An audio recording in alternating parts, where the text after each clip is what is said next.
안녕하세요. 저는 의류회사에서 MD로 일하고 있는 30대 여성 사연자입니다. MD라는 직업에 대해서 아시는 분들이 계신지 모르겠네요. MD라는 직업은 보통 판매할 상품을 선별하여 결정하는 일을 하는 사람입니다.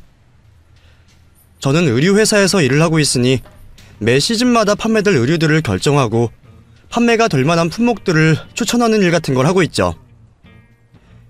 유행의 앞선 가치를 추구하고 소비자들의 마음에 들 만한 상품들을 선별하는 일을 하다 보니 사람들은 그런 저의 안목도 좋지 않을까 생각하는 듯 합니다. 그런 제가 결혼도 잘하지 않을까 말이죠. 저야말로 가장 바라는 일이지만 사실 인연이라는 게 쉽지 않고 결혼이라는 건 더 어려운 일이잖아요. 평생 같이 할 사람을 고르고 만나는 일이 세상에서 가장 어려운 일이 아닌가 싶습니다. 그 중에서도 남편이 될 사람을 신뢰하는 일이 제일 중요하다 싶어요. 평생 알고 지내는 사람도 어느 날은 아주 모르는 사람이 되는 것 같은데 몇 년 만나서 결혼까지 하는 사람이라면 어떤 식으로 그 속을 알아볼 수 있을까요? 아마 그게 어려우니 다들 이혼을 선택하는 걸지도 모르겠어요. 저 역시 그런 일로 무척 어려움이 많았기에 그래서 오늘은 그 이야기를 해볼까 합니다. 서울의 평범한 가정집에서 일남 일녀 중 둘째 자식으로 태어난 저는 평범하게 자란 아이였습니다. 학창시절은 정신없이 놀기 바빴고 수험생 시절에는 공부하느라 매일 밤을 새곤 했었죠. 그저 남들같이 사는 행복에 만족하던 저였기에 무르르듯 평범하게 흘러가는 제 삶에 큰 불만은 없었습니다. 10대 시절에는 원하는 대학에 합격하는 게 꿈이었고 20대에는 취업, 그리고 30이 되기 전에는 좋은 사람을 만나서 결혼을 하는 것이 제 인생의 목표였어요. 그렇다고 반드시 목표대로 살지 못해서 걱정하는 것도 아니었지만 말이죠. 평범하다는 게 제일 어려운 일이라고는 하지만 저는 제 스스로가 그렇게 가치 있는 사람이라고는 생각하지 못했습니다. 외모가 특출나게 예쁜 것도 아니고 공부를 엄청 잘했던 것도 아니고 집안 형편이 여유있던 것도 아니었으니까요. 뭘 해도 그냥 평균보다 조금 낮거나 모자랄 정도의 저였기에 그런 제가 엄청난 남자를 만나서 결혼으로 팔자를 피려는 생각도 해본 적은 한 번도 없었습니다. 그냥 저처럼 평범한 가정에서 별탈 없이 자라서 구김없는 남자를 만나서 적당히 부모님께 손도 벌리고 은행 도움도 빌려서 비슷하게 결혼하는 그림을 그렸었죠. 늘 분수에 넘치는 삶을 그리 바란 적 없던 저는 가질 수 없는 욕심을 부린 적이 없었어요. 그런데 그랬던 제가 어느 날 백마탄 왕자님을 만나게 되었습니다. 그 사람과 제가 처음 만난 건 헬스장이었어요. 원래 저는 운동에 크게 관심이 있는 편도 아니었고 초년생 월급에 거창한 취미생활을 할 만한 여유가 있던 것도 아니라 운동이라고는 집 앞 공원을 산책하는 게 전부였는데 20대 후반에 접어드니 몸이 여기저기 문제가 생기더라고요. 그래서 나도 남들처럼 운동 좀 배워보자 싶어서 큰마음 먹고 회사 근처 헬스장을 등록하게 되었어요. 저희 회사가 강남 쪽이라 헬스장 가격도 동네보다 비쌌는데 비싼 만큼 시설도 좋고 다니는 사람들 매너들도 좋아 보였죠.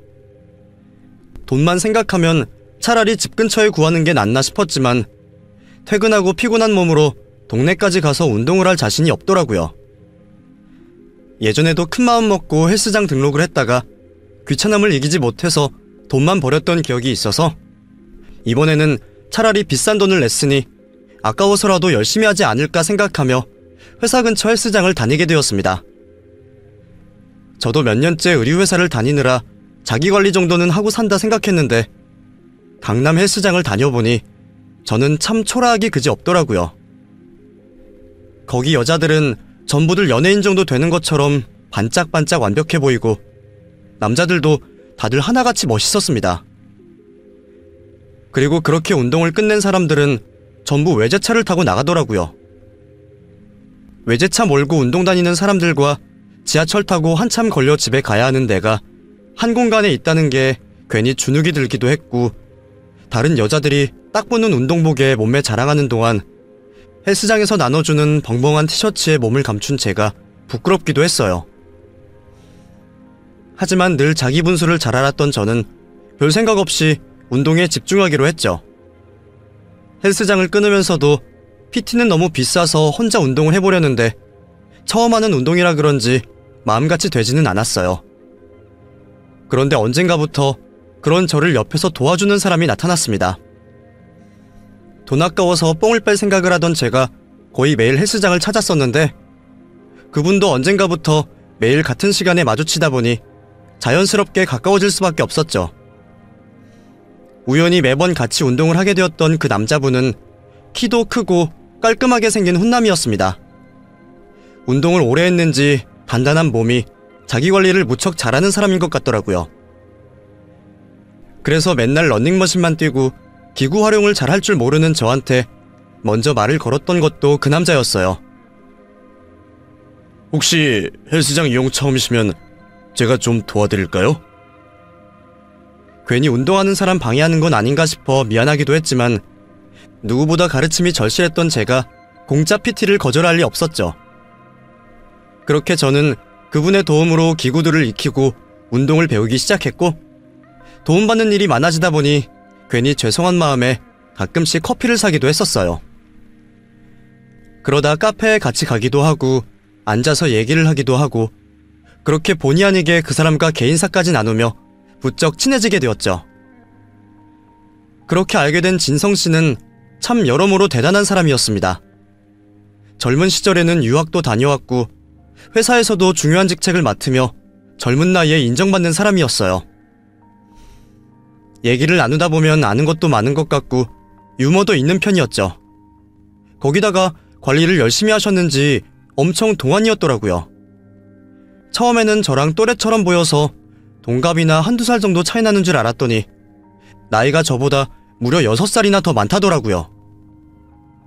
저는 그제서야 진성씨가 제게 보인 호의를 이해하게 되었습니다. 어쩐지 헬스장에서 먼저 도와준다고 할 때도 나한테 왜 그렇게 잘해주나 했더니 아마 연장자로서 동생 같은 저를 챙겨주고 싶었구나 싶었어요. 보통 남녀 사이에 호의를 보일 때는 마음이 있나 보다 의심할 수도 있겠지만 당시 저는 그런 생각을 전혀 할 수 없었거든요. 거기는 고개만 돌리면 몸매 좋고 연예인 뺨치는 여자들이 줄줄이 있는데 포대자루 같은 옷 뒤집어 입고 볼품없이 쌩얼로 땀이나 찔끔찔끔 흘리며 고군분투하는 저한테 이성적인 관심이 생기지는 않을 것 같았거든요.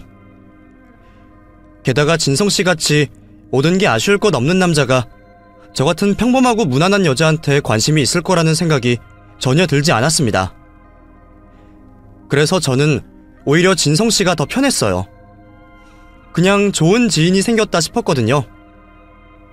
그렇게 어느새 더 친해진 저희는 매일같이 운동을 하기로 약속까지 잡으며 어쩌다 친구보다 자주 보는 사이가 되었습니다. 저희는 어느새 서로 오빠 동생 하며 격없이 친하게 지내는 사이가 되었어요. 그런데 저만 그렇게 생각을 해왔던 건지 그저 지인관계인 줄만 알았던 제게 어느 날 오빠가 마음을 표현해왔습니다. 갑작스러운 고백을 받게 된 저는 머릿속이 하얀 백지장이 되어 서둘러 자리를 피할 수밖에 없었습니다. 그리고 그 후로 일주일 동안이나 헬스장에 나갈 수가 없었죠. 대체 무슨 말을 해야 하는지 오빠를 어떻게 봐야 하는지 모르겠더라고요. 물론 고백을 받고 싫었다는 건 아니었습니다. 누가 나를 마음에 두고 있었다는 건 기분 좋은 일이고 고마운 일이잖아요. 게다가 오빠 같은 훈남이 좋아한다 말해주면 누군들 싫다고 할 수 있겠어요? 그런데 저는 남부러울 곳 없고 인기도 많을 것 같은 오빠가 하필이면 왜 저를 좋아하는지 이해할 수 없었습니다. 안 그래도 헬스장에 같이 다니면서 주변에서 눈치들을 주고받는 걸 많이 봐왔거든요. 헬스장 직원부터 저보다 한참 예쁜 여자들이 번호를 물어보고 관심을 표현하는 걸 저도 모르지 않았어요. 그때마다 오빠는 자기는 누구를 만날 생각이 없다며 거절하기에 저는 그냥 일이 바빠서 연애할 시간이 없다는 말인 줄만 알았어요. 그런데 갑자기 나한테 고백을 하다니 이건 무슨 일일까 싶더라고요. 처음에는 기분이 들떴던 저는 현실적인 생각을 할수록 무서워지기 시작했습니다. 늘 분수에 맞는 삶을 살자 생각했는데 오빠는 제 분수에 넘친다 싶었거든요. 자라온 환경도 여유도 다른 그런 남자와 제가 마음 편히 연애를 할 수 있을지 자신이 없었어요. 그래서 저는 거절 의사를 표현했습니다.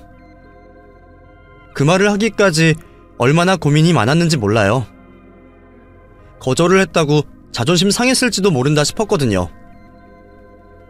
하지만 다행히도 오빠는 늘 친절하고 다정했던 모습으로 제 거절을 받아들였습니다. 내가 너무 성급했나봐. 놀라게 해서 미안해. 네 마음이 그렇다면 내가 접어야지. 근데 그래도 내 마음이 그렇게 가벼운 건 아니라는 걸 알아줬으면 좋겠어.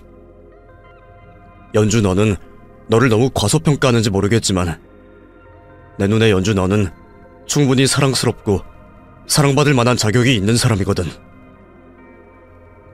마치 두고 봐달라는 듯 여지를 주는 말이 부담스러웠지만 저는 오빠와 그냥 좋은 남매처럼 지내고 싶었습니다.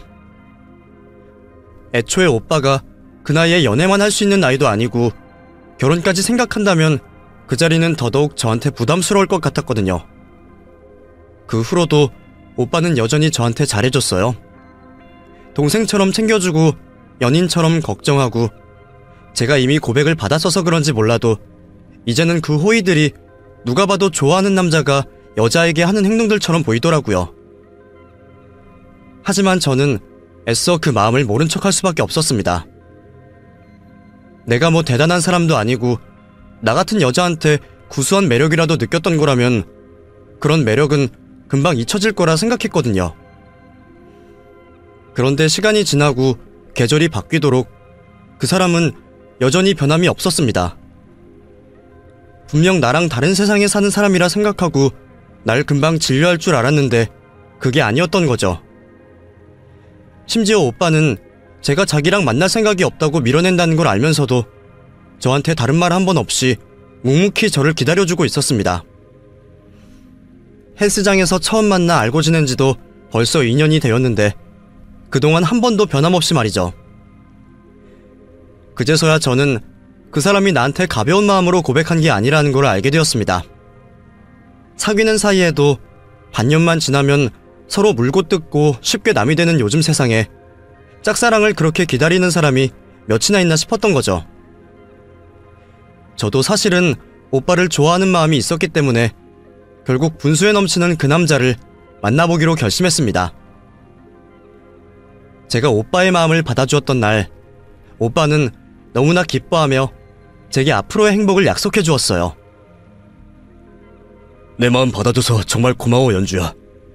내가 연주 꼭 행복하게 해줄게. 우리 예쁘게 잘 만나보자. 그렇게 오빠와 연애를 시작하게 된 저는 그 후로는 이전과 비교할 수 없을 정도로 과분한 대접을 받기 시작했습니다. 친구로 지낼 때도 참 다정하고 세심하게 챙겨주는 사람이라서 연애를 해도 별다를 게 없을 줄 알았는데 막상 연애를 하고 보니 이전에는 오빠가 적당히 선을 긋고 있었다는 걸 알겠더라고요. 사귀게 된 후로는 제가 바라지 않아도 제 운전기사 노릇을 하곤 했습니다. 자기는 다시 먼 거리를 돌아 집으로 돌아가는 수고를 해서라도 매일 운동 끝나고 저를 집에 데려다주고 주말에 데이트가 한 번 있어도 꼭 저를 데리러 오곤 했어요. 차가 있다고 해서 그런 일이 쉬운 건 아닌데 그게 전부 저를 위한 배려와 애정이라는 생각에 저는 미안하면서도 고마웠습니다. 덕분에 저는 난생 처음 공주 대접을 받게 되었죠. 평생 집안에서 막내딸로 살면서도 오빠나 아빠나 저를 그렇게 챙겨주는 남자는 없었고 어릴 적 몇 번 해본 연애에서도 늘 제가 챙기면 챙겼지 그렇게 받아보기만 한 적은 없었어요. 능력 좋고 잘생긴 남자친구가 나를 좋아해주는 것만으로도 감지덕지한데 제가 가족한테도 못 받아본 애정을 퍼부어준다니 그건 정말 꿈같은 일일 수밖에 없었습니다. 하지만 남자친구는 정말 저한테 과분한 사람이었어요.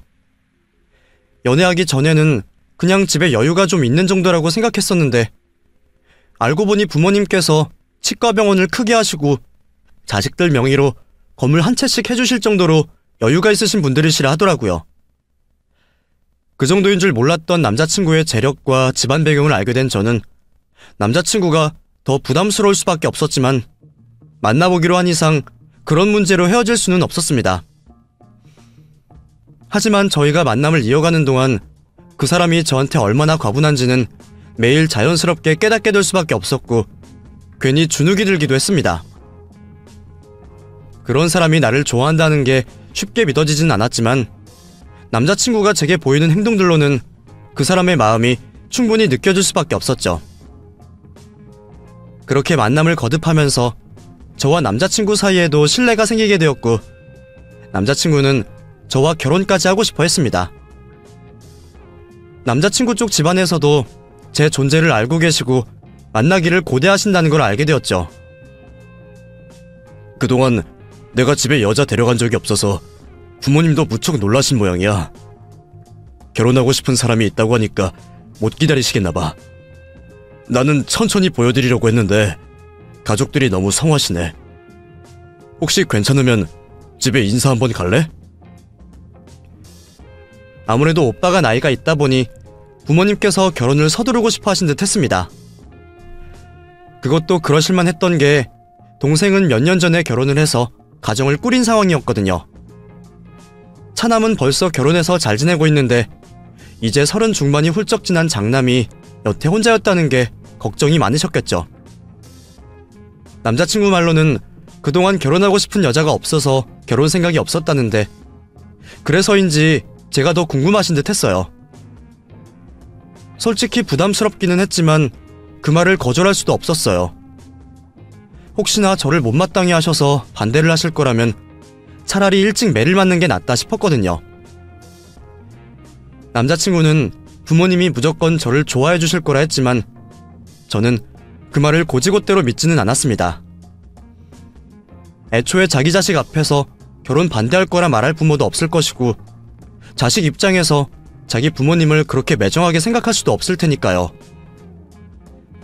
결국 다 겪어봐야 하는 거지만 사실 제 입장에서는 큰 기대가 없었죠. 치과병원 크게 하시면서 돈도 명예도 있으신 분들에게 저 같은 평범한 집안의 회사원 며느리가 눈에 들 리는 없다 싶었으니까요. 제가 저를 깎아내리려는 게 아니라 사람이라면 응당 아쉬울 수밖에 없는 일이라 생각했습니다.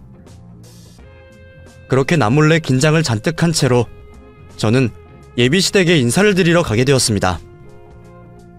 여유가 있으신 집에는 무슨 선물을 해가면 좋을지 선물 고민하는 데만 한참이 걸렸어요. 남자친구는 신경 쓰지 말라 했지만 제 입장에서는 여간 신경 쓰이는 게 아니었죠.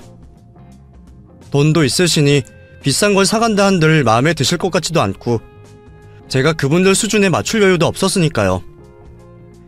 그렇다고 돈 생각 말고 그냥 적당한 걸 사가기에는 정성이 너무 없어 보였거든요.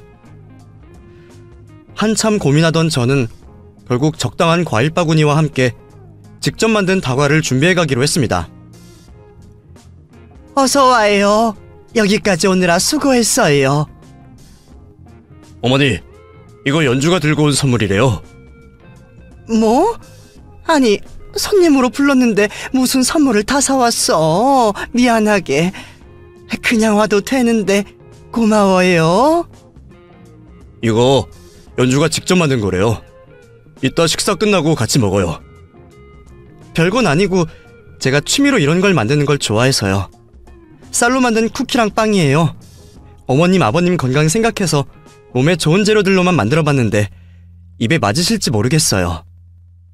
어머나 세상에, 이걸 정말 만들었다고? 제주도 좋네. 너무 대단하다. 이걸 아까워서 어떻게 먹겠어. 다행히도 첫 만남의 분위기는 무척 좋았습니다. 어머님, 아버님은 저를 무척 예뻐해 주셨고 저를 누구보다 반겨주셨어요. 괜히 겉모습만 보고 사람 차별을 하시는 건 아닐지 걱정했는데 별것 아닌 저의 정성을 알아주시는 것을 보고서야 저도 마음이 놓였죠. 그런 어머님, 아버님은 큰아들의 늦은 걱정이 염려스러웠는지 저희가 하루빨리 결혼을 하기를 바라셨습니다. 결혼 준비는 우리가 뭐든 도와줄 테니까 걱정하지 말고 부담 갖지 말고. 우리는 연주가 하루빨리 우리 식구가 되었으면 좋겠구나. 저를 정말 예뻐하시는 예비 시부모님의 눈치에 저는 몸둘 바를 모를 지경이었죠. 그렇게 모든 것이 완벽하다 싶었던 그 상황에서 저는 유독 걸리는 것이 있었습니다. 저희를 보러 왔는지 식사가 끝나갈 무렵 만나게 된 예비 시동생네 부부였어요. 어머니, 저희 왔어요. 어머, 니들 이 시간에는 무슨 일이니? 연락도 없이. 지나가다가 잠깐 들려봤어요. 어머니 드릴 것도 있고 해서요. 저희 데이트하다가 어머니 좋아하시는 떡집이 있길래 좀 사왔거든요. 어머, 손님 오신다는 게 오늘이었구나. 제가 깜빡했네요, 어머니. 괜찮다. 온 김에 서로 인사나 하면 되지. 어차피 이제 곧 한 식구들 사이인데 미리 인사하면 좋지 않겠니? 예상이 없던 시동생 부부의 방문이었던지라 당황스럽기는 했지만 어차피 만나야 할 사이였기에 크게 괴념치는 않았어요. 그런데 그렇게 만나게 된 예비 동서가 저를 너무 뚫어지라 쳐다보더라고요. 제가 무슨 행동을 하는지 하나도 놓치지 않겠다는 것처럼 말이죠. 레이저처럼 쏘는 듯 노골적인 눈빛에 저는 눈들 곳이 없을 정도였어요. 불편한 마음에 왜 그러냐고 묻고 싶지만 자리도 자리인데다가 아직 서로 호칭도 어떻게 해야 할지 몰라서 뭐라고 말을 할 수가 없었습니다. 게다가 시동생이나 예비 동서나 다들 저보다 나이가 많았던 탓에 어린 저는 더 불편할 수밖에 없었죠. 첫 만남에 유난스러운 예비 동서의 행동이 마음에 걸렸지만 저는 대수롭지 않게 생각했습니다. 그냥 나한테 관심이 과한 거라 생각했었죠. 그렇게 저희는 얼마 뒤 상견례를 치르게 되었고, 그리고 그 상견례 자리에서 저는 예비 동서를 다시 만나게 되었어요. 저번에 눈빛이 왠지 마음에 걸렸지만 제가 어려도 앞으로 제가 형님이 되니 먼저 조심하려 했는데 아니나 다를까 그날 단둘이 화장실에 있는데 저한테 의미심장한 말을 하는 겁니다.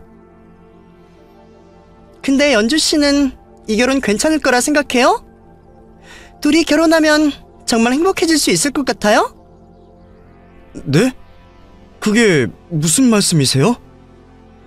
아니, 그냥 신데렐라 된 기분인 것 같기에 결혼에 기대가 큰가 해서 물어봤어요. 대뜸 상견례 날 그런 이야기를 묻는 걸 보고 저는 좀 기분이 상하기도 했습니다. 우리가 아직 그렇게 친한 사이도 아닌데 이제 막 결혼 결정한 사람 앞에서 무슨 소리를 하나 싶었거든요. 그래도 그때까지는 그냥 실없는 사람이라 생각하며 대수롭지 않게 생각했어요. 예비 시부모님이나 남자친구나 다들 예비 동서에 대한 이야기는 별로 하지 않았으니까요. 그 후로 저는 결혼 준비를 하게 되었고 덕분에 시어머니를 뵙거나 시댁에 갈 일이 많아지게 되었습니다. 시부모님이 저를 잘 대해주셔서 그런지 저도 어머니와 함께 있는 게 불편하지 않았거든요. 저희 부모님은 아직 일을 하시느라 바쁘셔서 집에서 살림하시던 시어머니가 저의 결혼 준비를 많이 도와주셨어요. 그리고 그럴 때면 예비 동서를 만나는 일이 자주 생기게 되었죠. 근데 저는 이상하게도 예비 동서가 참 불편하더라고요. 처음에는 제가 괜히 저보다 나이 많은 동서가 불편해서 그러는 줄 알았습니다. 그런데 그게 아니라 예비 동서가 하는 행동들이 불편했던 거였어요. 예비 동서는 말없이 저를 가만히 쳐다보거나 제가 하는 행동들을 관찰하는 듯 하면서 가끔씩 알 수 없는 이야기를 하곤 했는데 그게 아무래도 예사롭지 않았거든요. 근데 연주씨, 보면 볼수록 참 매력이 많은 것 같아요. 처음에는 잘 몰랐는데 보다 보니까 괜히 정이 간달까? 아주버님이 왜 좋아하시는지 알겠네요. 솔직히 나는 아주버님보다 연주씨가 아깝다.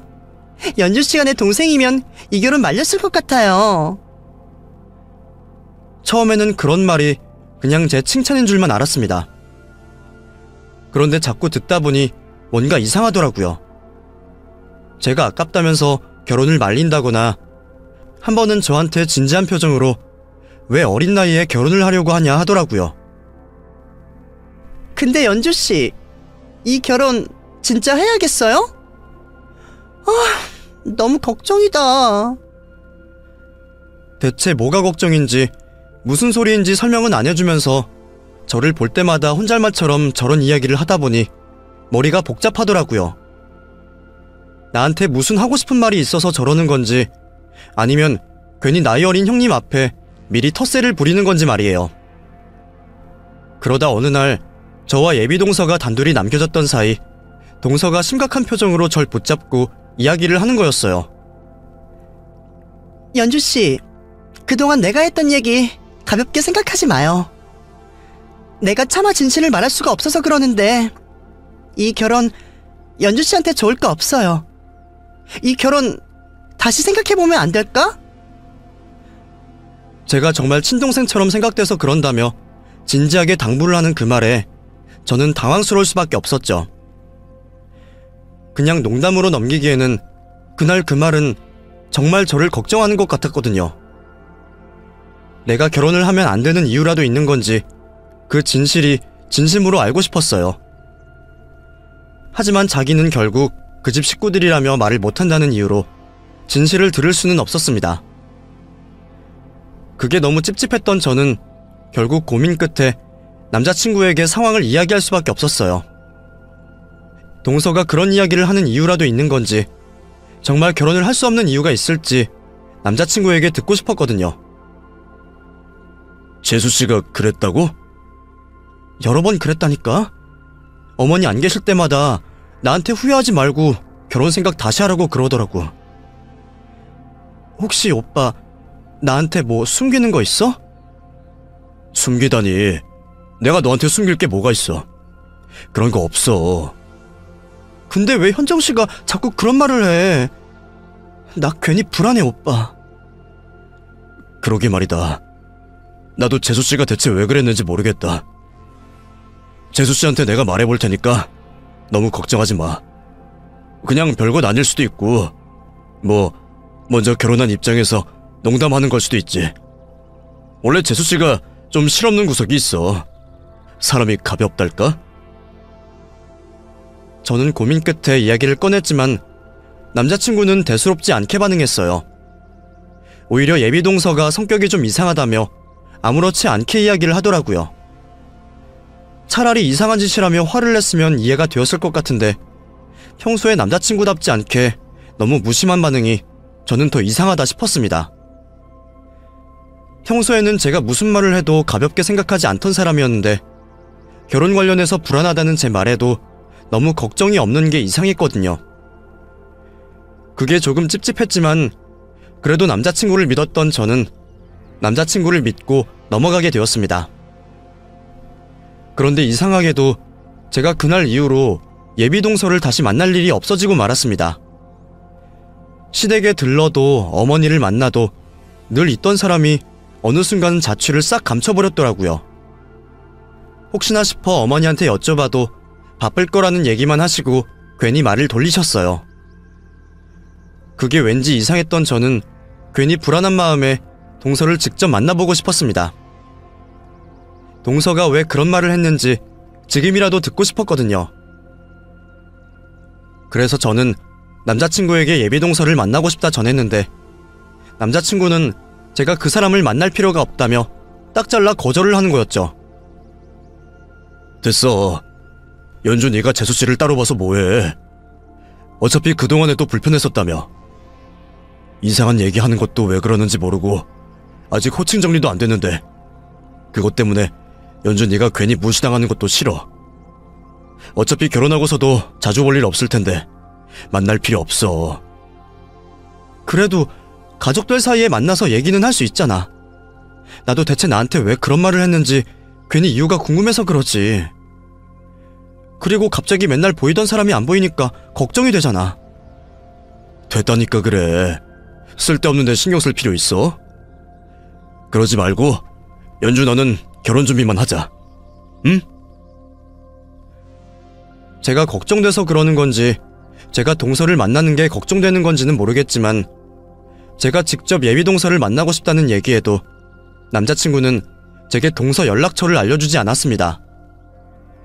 그리고 계속 뭔가 숨기는 사람처럼 이상하게 굴기만 했죠.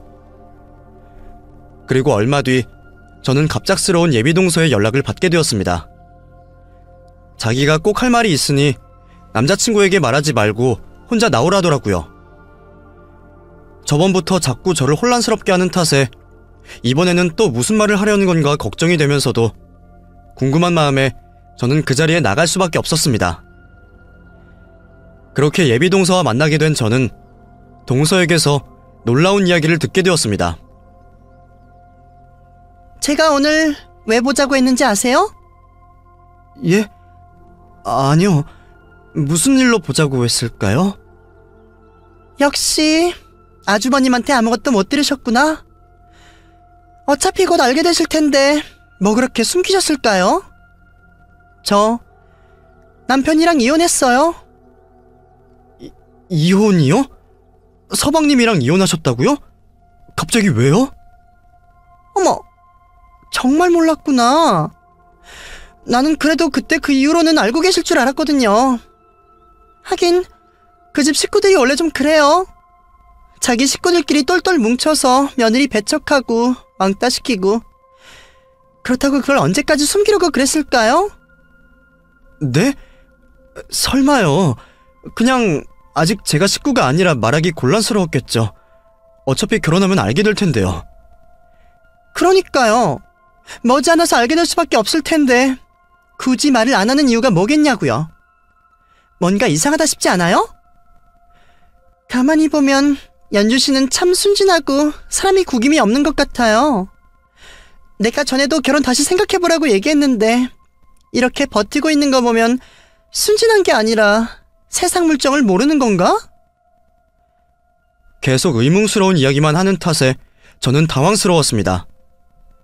이혼을 했다고 하니 이전 시댁에 호감은 없는 건 당연하겠지만 나한테까지 이러는 이유가 뭘까 싶어서 말이에요. 저기요, 현정씨. 저번부터 자꾸 나한테 그런 이야기하는 이유가 뭐예요? 그때는 앞으로 가족 될 사이라 그런 말도 그냥 넘어갔던 거지만 이혼까지 하신 거면 이제는 현정씨랑 저랑 그런 얘기할 필요 없는 거잖아요. 근데 자꾸 저한테 이상한 말씀 하시는 게 이해가 되지 않네요. 시댁 식구들이 뭐가 이상하다는 건지도 모르겠고요. 정말 이상하다는 생각 안 해봤어요? 왜 평범한 자기랑 아주버님이 결혼하는지? 내가 연주씨 도와주고 싶어서 이렇게 이혼하자마자 달려왔어요. 같은 여자로서 그냥 보고만 있으면 안 되겠다 싶어서. 궁금하지 않아요? 내가 왜 돈 많은 남편과 이혼했는지. 그렇게 말을 한 예비동서는 제게 작은 녹음기 하나를 건넸습니다. 그리고 그 녹음기를 틀게 된 저는 너무 놀라 숨도 쉴 수 없었어요. 녹음기 속 흘러나오는 목소리는 다름 아닌 제 남자친구였습니다. 남자친구가 누구랑 대화를 하는 건지 얘기를 나누는데 그 내용이 무척 이상하더라고요. 결혼식만 하면 끝이지. 그동안 내가 연주를 얼마나 아꼈는데 이제 그것도 끝이야. 형이 그럴 줄은 몰랐네. 무섭다. 그 정도 노력은 해야지. 아직 어려서 뭘 몰라. 원래 내가 하자는 대로 할 사람이라 편하고 좋겠지. 이러려고 여태 결혼 안 했던 거야? 뭐 결혼은 늘 신중해야 하니까. 대체 뭐가 끝인 거고 제가 뭘 모른다는 건지 수상한 남자친구의 대화 내용에 저는 충격을 받을 수밖에 없었어요. 하지만 그 짧은 대화 내용으로는 상황을 전부 이해할 수 없었죠. 이게 무슨 얘기예요? 그거 아주버님이랑 제 남편이랑 대화한 거 녹음한 거예요. 더 많은 얘기가 있었지만 너무 충격적이라 미처 녹음은 못했어요. 아주버님은 연주씨를 갖고 놀기 좋은 인형 정도로 생각하더라고요. 완벽한 자기 인생에 적당히 뒷받침해줄 적당한 여자 정도로 말이죠. 그게 내가 이혼한 이유예요. 그럴 리가요. 오빠가 그럴 리 없어요. 그 얘기 듣고도 아직 모르겠어요? 아주버님이 연주씨를 어떻게 생각하는지. 예비 동서는 자신 역시 그런 남편의 행동에 치가 떨려 이혼을 하는 거라 이야기했습니다. 그동안 내가 그 집에서 무슨 수모를 당했는지 연주 씨는 다 모를 거예요. 시부모님, 지금이야 좋아 보이죠? 근데 속은 안 그래. 애초에 별 볼 것 없는 며느리 환영하는 집이 몇이나 된다고. 지금 환영하는 척하고 나중에 뒤통수 치려고 그러는 거지. 그 집 자식들도 멀쩡하겠어요? 아주버님이나 남편이나 다들 쓰레기들이야. 겉만 번지르르하다고. 나도 그렇게 속아서 시집왔지만 이제는 그 집 못하겠어서 이혼하는 거예요. 연주씨 불쌍해서 얘기해주는 거니까 괜히 인생 망치지 말고 지금이라도 도망쳐요. 친절한 시부모님과 다정한 남자친구가 다 거짓의 껍데기를 쓴 가짜들이라 말하는 얘기에 저는 혼란스러울 수밖에 없었습니다. 내가 알던 남자친구가 그럴 리가 없다고 생각하면서도 좀 전에 들었던 녹음 속 대화를 떠올리면 뭐가 이상하다 싶었거든요. 제 스스로도 남자친구가 왜 저를 골랐을지 반대 하나 없었는지 궁금하기는 했었으니까요. 하지만 그렇다고 쉽게 어느 쪽으로 속단을 할 수도 없었습니다. 선뜻 누구를 믿어야 할지 알 수 없어 혼란스러울 뿐이었죠. 결국 저는 남자친구에게 말도 못하고 혼자 고민을 짊어질 수밖에 없었습니다. 결론이 나지 않은 상황에서 남자친구 얼굴을 볼 수가 없어서 일 핑계로 당분간 거리를 두기까지 했죠. 그렇게 저는 누구를 믿어야 할지 몰라 고민에 살이 쏙 빠지고 말았습니다. 스트레스에 몸까지 아프다 보니 그냥 그대로 있을 수는 없겠더라고요. 그래서 저는 둘 중 누구를 믿어야 할지 직접 알아보기로 했습니다. 혹시나 싶어 남자친구의 핸드폰 번호, 아이디 등을 검색해서 남자친구의 흔적을 샅샅이 찾아보기로 했습니다. 요즘 세상에 찝찝한 짓을 했으면 인터넷에 흔적 정도는 남아있지 않을까 했거든요. 하지만 아무리 뒤져봐도 제가 남자친구의 이중적인 모습을 확인할 수 있는 흔적은 어디에도 없었어요. 그래서 저는 방향을 바꿔 이번에는 동서를 찾아보기로 했습니다. 동서의 핸드폰 번호로 인터넷 흔적들을 뒤진 한참 만에 작은 단서를 찾아 동서의 것으로 보이는 블로그 하나를 발견하게 되었습니다. 겉보기에는 평범해 보이는 일상 사진들이나 여행 사진들이었는데 그런데 보다 보니 뭔가 이상하더라고요. 그 블로그는 예비 동서가 클럽에서 유흥을 즐기는 모습이나 애인과 여행 다닌 사진들 같이 유흥을 즐기는 사진들이 가득했습니다. 그래서 저는 그 사진들이 과거의 사진들인 줄 알았어요. 그런데 너무 놀랍게도 글이 작성된 날짜가 최근이더라고요. 최근 글이 불과 반년 전인 걸로 보면 현재 진행형 같은데 사진 속에서도 애인과 다정히 수영을 즐기는 동서의 모습에 저는 놀랄 수밖에 없었습니다. 그렇다면 동서가 결혼 생활 동안 다른 남자를 만났다는 이야기가 되니까 말이죠.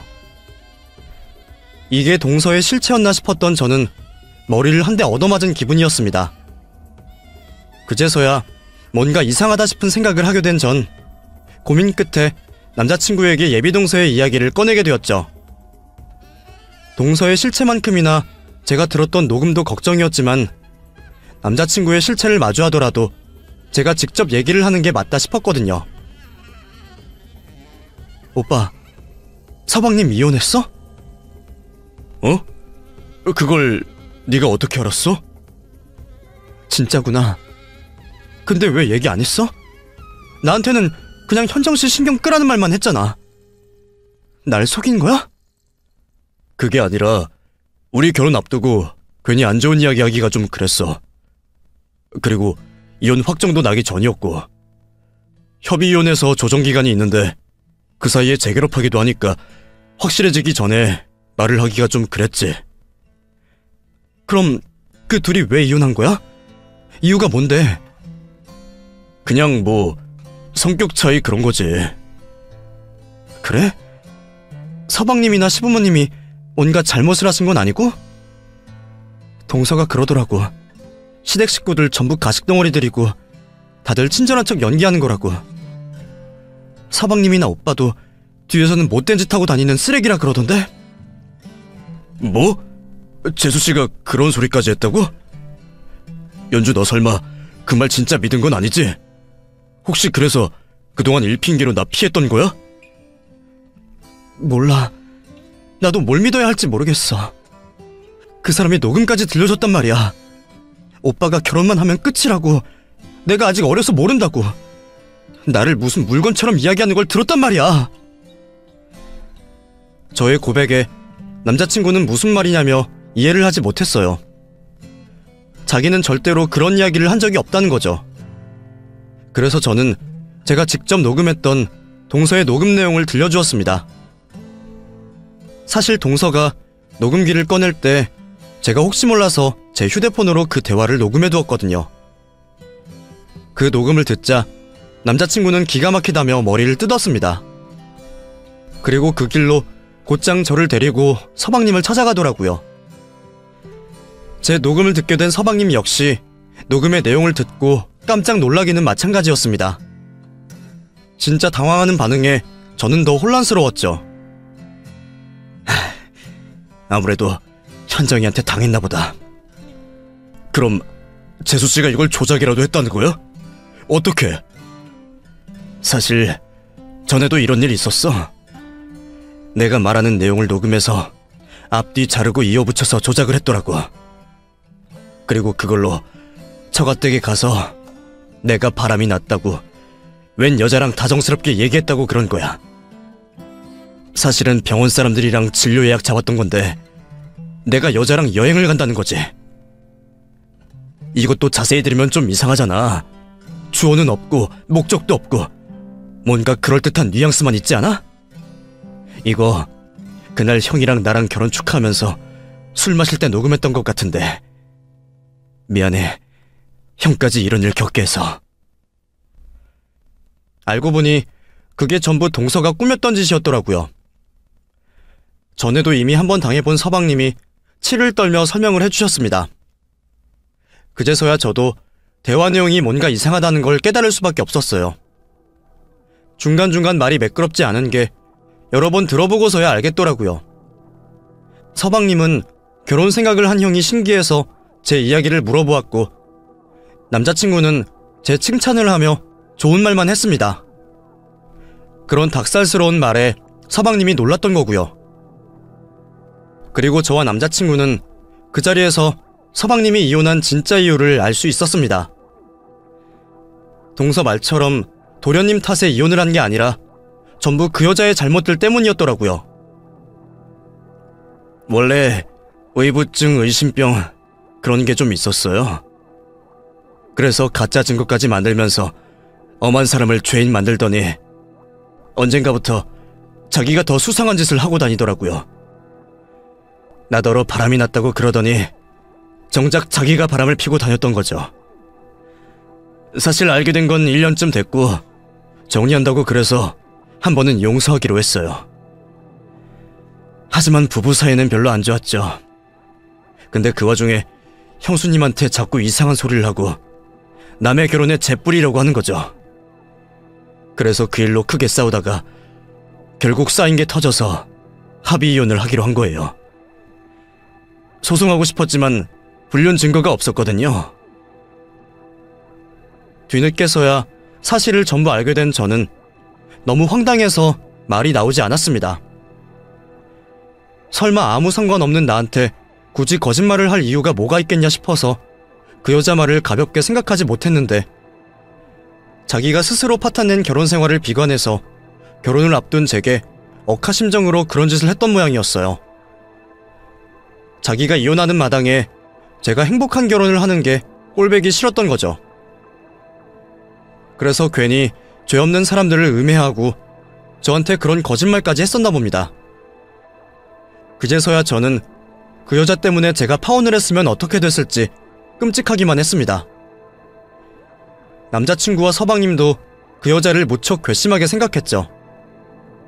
그래서 저는 증거가 없어서 불륜으로 이혼 소송하지 못했다는 서방님에게 제가 찾아낸 그 여자의 블로그를 알려주었습니다. 그곳에 열심히 자기 손으로 남겨둔 증거들이 차고 넘치니 이제라도 이혼 소송을 다시 하시라고 말이죠.